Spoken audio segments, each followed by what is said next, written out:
I'm guessing that a lot of you guys are not fans of PewDiePie's channel, and I can kind of understand why. For me, there are two groups of YouTube gaming channels. There are the kind of people like me who kind of play games in a relaxed way, and it's sort of like you're hanging out together. And then there are channels like PewDiePie and Jacksepticeye where it's all about shouting and having lots of loud exclamations and jokes and craziness and trying to get attention. And for the most part, I watch the former and don't like the latter very much, and I can see why the latter would really grate on people. But actually, I do still keep an eye on what PewDiePie makes and find a lot of his videos very amusing. Unless you've had your head under a rock recently, you will know that PewDiePie's been in a massive controversy recently, and it's been all over the media. Actually, this is the first time I've ever seen a YouTuber appearing on the national news. I was really shocked to see him there on BBC News at 10. I was like, what? This has actually got that serious that it's made it onto national news? Whether you like him or you don't like him, I think there are some important points to kind of take out of this whole media shitstorm that's been going on, and maybe some learning points for us all. If you haven't heard about what happened, basically there was a video that PewDiePie posted where he used his website called Fiverr, where you can get people to do whatever you want by paying them a bit of cash. And he got two guys to hold up a sign that said, "Death to all Jews." And basically, the Wall Street Journal found this video, they took umbrage with it, as you could expect, and they trawled through all of his other videos looking for any references to anti-Semitism or kind of racist stuff about Jews. They found 6 or so videos, they collated them all, and then they approached Disney and said, "Hey Disney, what do you think about all of this?" And naturally, as Disney would, as any self-respecting company would, they dropped PewDiePie from their company. You know, I can completely see why they did that. It's very hard for a company to justify this kind of behavior or to know what to say in response to that. So it's of no surprise that he ended up getting kicked off them. Now, the article that Wall Street Journal posted was very suggestive and very negative and essentially portrayed the YouTuber as being an anti-Semite and being racist. And a number of right-wing fascist Nazist groups and websites have actually been sort of praising PewDiePie and supporting what he's done and basically said, we agree with what he said and stuff. And that is really bad news, and it doesn't help the thing at all. I think there's a really, really important point to make here, and that point is about context and humour. A lot of us will really enjoy humour that pushes right to the boundary of what's acceptable. There's this kind of line there where you go over it and it's unacceptable, you go right up to it and it's funny. And it's really easy to list a large number of really popular, completely acceptable comedies that toe that line really carefully and come really close to it. You know, South Park, for example, or Family Guy, for example. And I absolutely love those shows and I find them hilarious, and so do tons of people. And actually very rarely do you hear anybody accusing the creators of South Park of being racist. I think the point is that context matters. Now, you could really easily take South Park, for example, and say this is a really puerile show. It's just racist, it's just silly, it's just full of swearing, and it's really juvenile. And I could agree with some of those sentiments. But if you just say that, you're only saying a tiny proportion of the real story. One of the genius things about South Park is, underneath all of that stuff is this brilliant social and political commentary that's basically pointing at the world and going, look how ridiculous this all is. And that's the kind of thing that is really, really funny.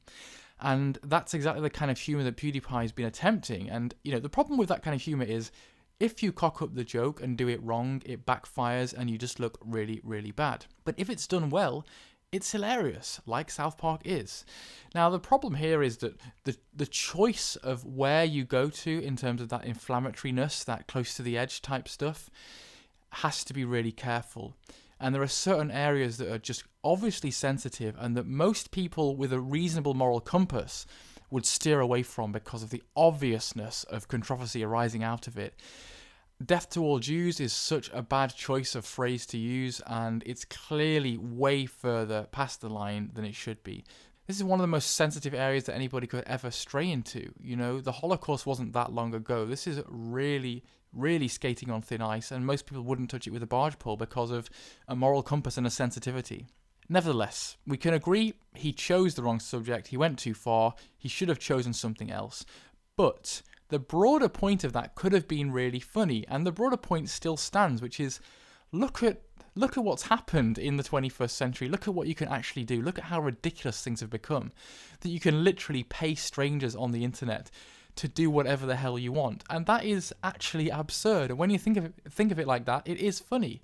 It's just unfortunate and a really poor choice and a naive choice to do it in this way. Does that mean I think that he's a racist? No, of course not. I think it just means that he's stupid, it wasn't funny, and he made a mistake.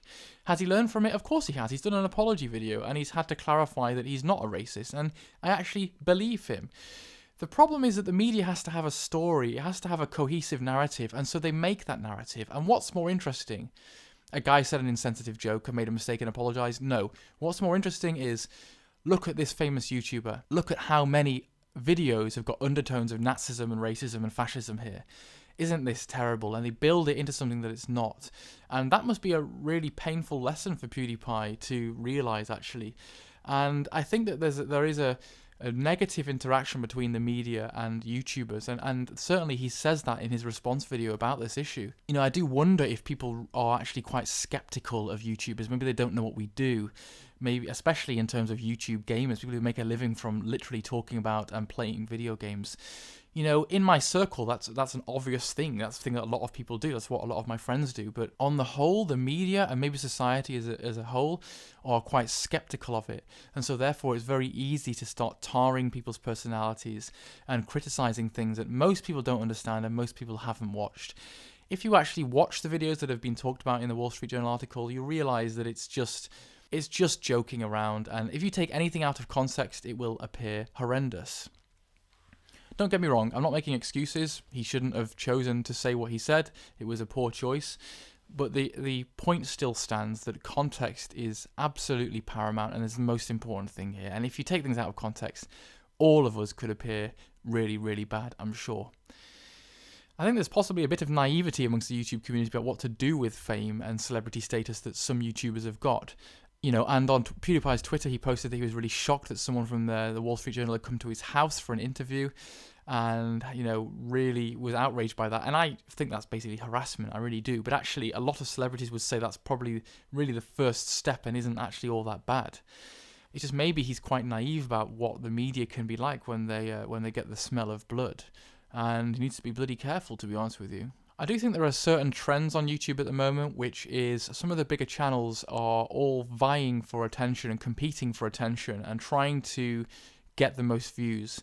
And one of the ways of doing that is with shock tactics. And I think definitely a lot of the younger YouTubers seem to be trying to be more offensive than the next person as a way of being outrageous and creating a scene and getting publicity. And I think that is really dumb, it's stupid, it's naive, and it's not interesting, and people should stop doing that.